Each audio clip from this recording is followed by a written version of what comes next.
আসসালামু আলাইকুম, আশা করি সবাই ভালো আছেন। আজকে বানাই আমি তো নিজের গাছের পেঁপের পাকোড়া। এই দেখেন, আমি কিন্তু পেঁপেগুলো আগে থেকে কাইটটা পরিষ্কার করে ধুয়ে নিচ্ছি, সিলাই নিচ্ছি। তো এই যে দেখেন, আমি কিন্তু পেঁপেগুলা খুব পরিষ্কার করে নিচ্ছি। পেঁপেগুলা সিলাই পরিষ্কার করে ধুয়ে নিচ্ছি একেবারেই, কারণ পেঁপেগুলা পলার পরে আর ধুইতাম না, এর লেগে কিন্তু আগে থেকে আমি ধুয়ে নিচ্ছি। দেখেন আমার পেঁপেগুলা কত টাটকা। এই যে দেখেন, একবারে কিন্তু গাছের থেকে পায়রা আনছি, টাটকা টাটকা গাছ থেকে। আজকে পাড়াটা দেখাইলাম না। তো এখন আমি পেঁপেগুলা পইলা নিয়াম। পলার জন্য কিন্তু আমি এই যে বাজি করার মেশিনটা নিয়ে নিছি। এখন এই মেশিনটা দিয়ে পইলা নেম।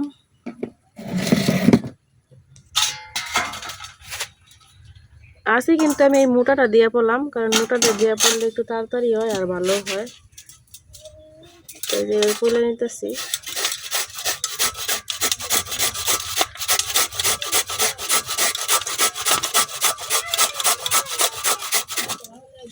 আমি কিন্তু এইভাবে লম্বা করে ফলতেছি দেখে, এই যে পিছন দিয়ে দেখেন এইগুলা কিন্তু লম্বা লম্বা হইতেছে। লম্বা লম্বা হইলে কিন্তু দেখতে ভাল লাগে, খাইতেও ভাল লাগে।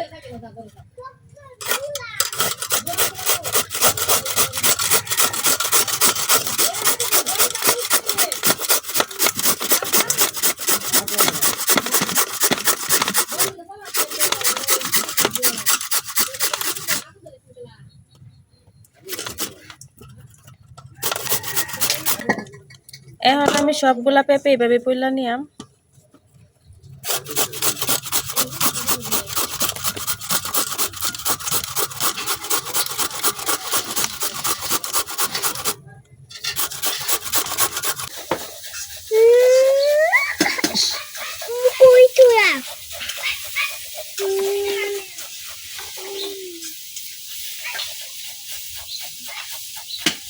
আমার কিন্তু সবগুলা পেঁপের পিসি কলা হয়ে গেছে।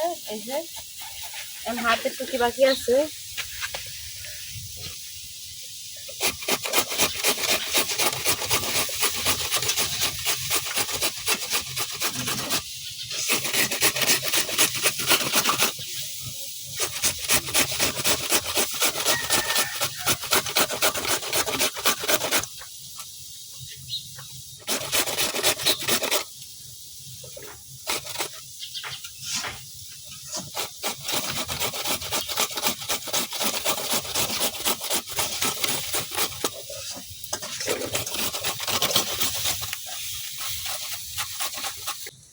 সবটা পেঁপেই কিন্তু আমি খুব সুন্দরভাবে পইলা নিয়েছি। দেখেন একটা কত লম্বা লম্বা হয়েছে।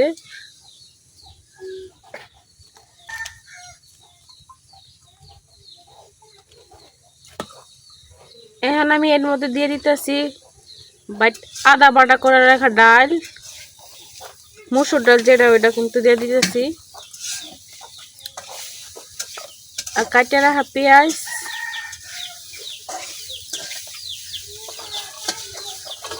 কাটে রাখা কাঁচামরিচ,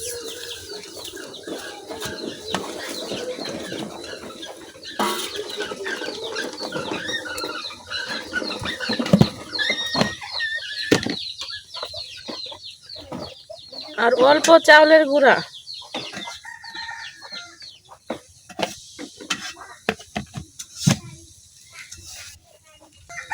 এখন দিয়ে দিতেছি বাইটা রাখা রসুন, বাটা জিরা, আর হচ্ছে বাইটা রাখা আদা। এখন দিয়ে দেন এক করে সব গুঁড়া মশলা, হলুদ,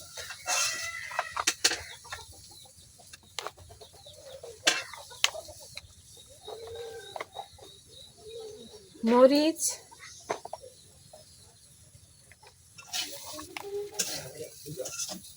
ধনিয়া, লবণ।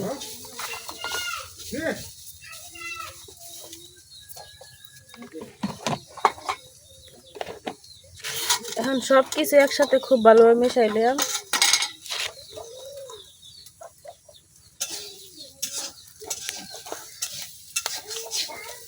এই জায়গায় কিন্তু এক্সট্রা করে কোনো পানি দেওয়ার দরকার নাই, কারণ পেঁপে থেকে কিন্তু এমনিতেই পানি উঠবো।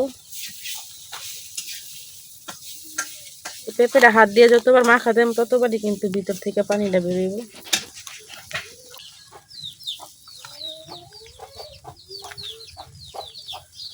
দেখতেই পারতেছেন আমি কিন্তু এই জায়গায় কোনো পানি দিছি না, কারণ পেঁপের গায়ে থেকে কিন্তু অনেক পানি বেরোয়।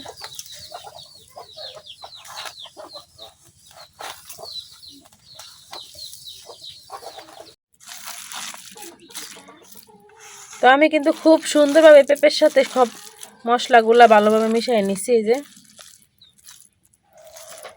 এখন কিন্তু আমার একবারে রেডি। এখন বড়াগুলা বাজার পালা। বড়াগুলা ভাজি করার লাগে কিন্তু আমি একটা কড়াই বয়ে দিছি। আমার কড়াইটা গরম হয়ে গেছে, আমি কড়াই তেল ঢালাইতেছি। আমি কিন্তু এই জায়গায় বেশ অনেকটাই তেল দিয়ে দিছি। তেলটা কিন্তু গরম হয়ে গেছে গা। এখন আমি এক এক করে সবগুলো বড়া দিয়ে লিয়াম।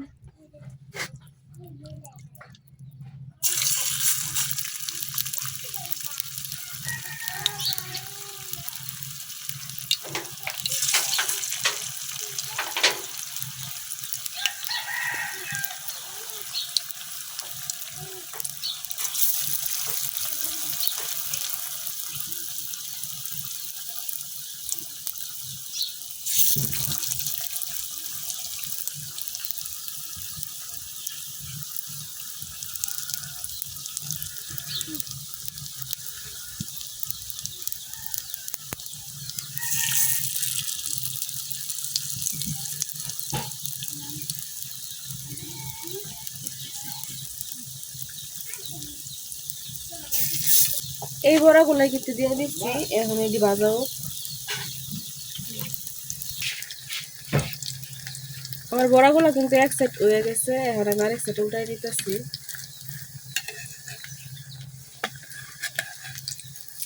আমরা গ্রামের মানুষ কিন্তু বেশিরভাগ বড়াই কই, যারা শহরে থাকে তারা কই পাকোড়া। প্রথমে কিন্তু আমি পাকোড়াই কইছিলাম, পাকোড়াও বলতে পারেন আবার এই বড়াও বলতে পারেন। তো দেখেন এক একটা পাকোড়ার কালার কত সুন্দর হচ্ছে।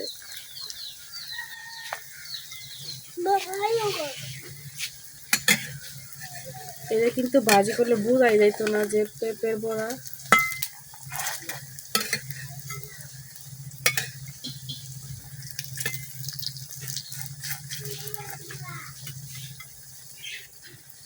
তো আমি ওই পাশটা খুব ভালোভাবে ভাজি করে নিলাম।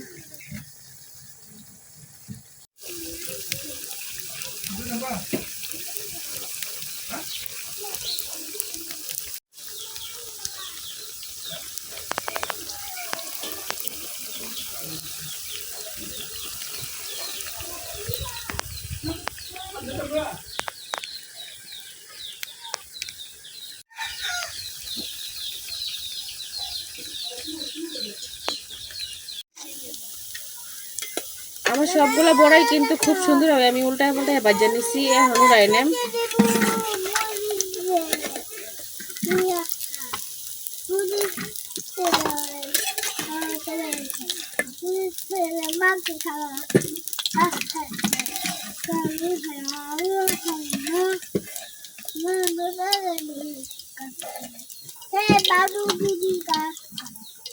তো এই যে আমার এক খোলা কিন্তু ভাজা হয়ে গেছে। এখন আমি আরেক খোলা দিয়ে দিতেছি।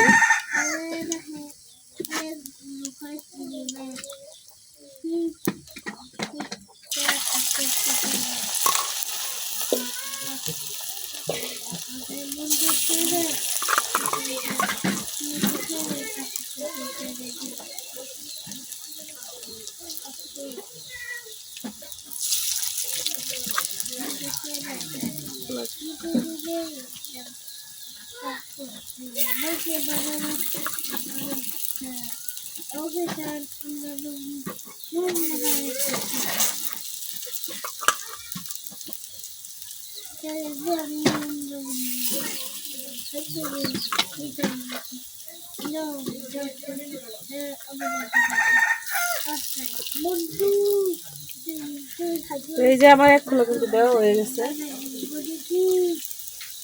এই বড়াগুলো আমি খুব সুন্দরভাবে ভাজা লিয়া।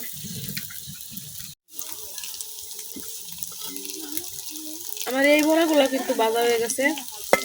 এই বড়াগুলা এতই মজা যে এক সাইড বানানো হয় আর এক সাইড খাওয়া হয়ে যায়। দেখেন এক খোলা বড়া উঠাইছিলাম, মাত্র 2টা বড়া আছে, আপনাদের ভাইয়া বসে বসে সব খাই নিচ্ছে।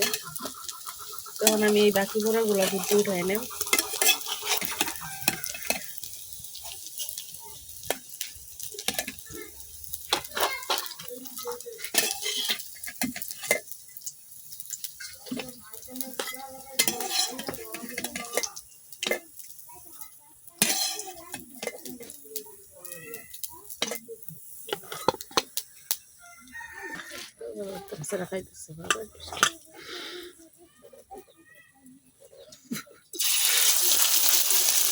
এখন আমি বাকি বড়াগুলো বাজালে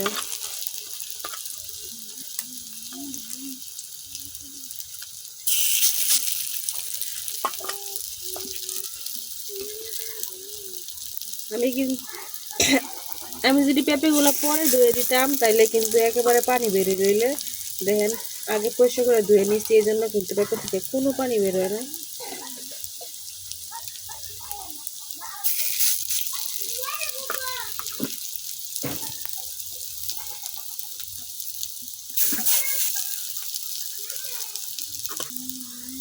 এখন আমি বাকি যে বড়াগুলো আছে সবগুলো বড়া এইভাবে বাজালে। এটি কিন্তু শেষ, আর কোনো বড়া নাই বাজি করার মতো। তো শেষ বড়া ভাজা। এখন এগুলো কিন্তু হয়ে গেছে, আমি দিতেছি। তো দেখতেই পাচ্ছেন আমার একটা বড়ার কালার কত সুন্দর এসছে। এই বড়াগুলো কিন্তু দেখতে যতটা সুন্দর, খাইতে অতটা মজা। আপনারা যারা এখনো পেঁপের পাকোড়া বানায় খান না, অবশ্যই একবার হইলে খাইয়া দেখবেন।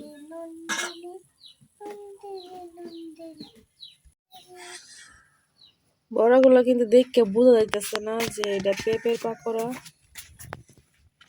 দেখলে মনে হইতেছে যে ডাইলের বড়া। দেখতেই পারতেছেন এক একটা বড়ার কালার কতটা সুন্দর হয়েছে। আমরা তো পাকোড়া বানায় খাইয়া ফেলাইছি পেঁপের, আপনারা কারা কারা এখন পেঁপে পাকোড়া বানায় খান নাই তারা একবার হইলেও খাইয়া দেখবেন।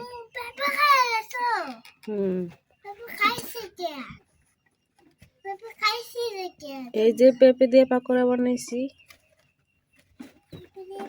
তো আমার পেঁপের পাকোড়া গুলো কেমন হয়েছে অবশ্যই কমেন্টে জানাইবেন। আজকে ভিডিও এই পর্যন্তই। সবাই ভালো থাকবেন, সুস্থ থাকবেন। আল্লাহ হাফেজ।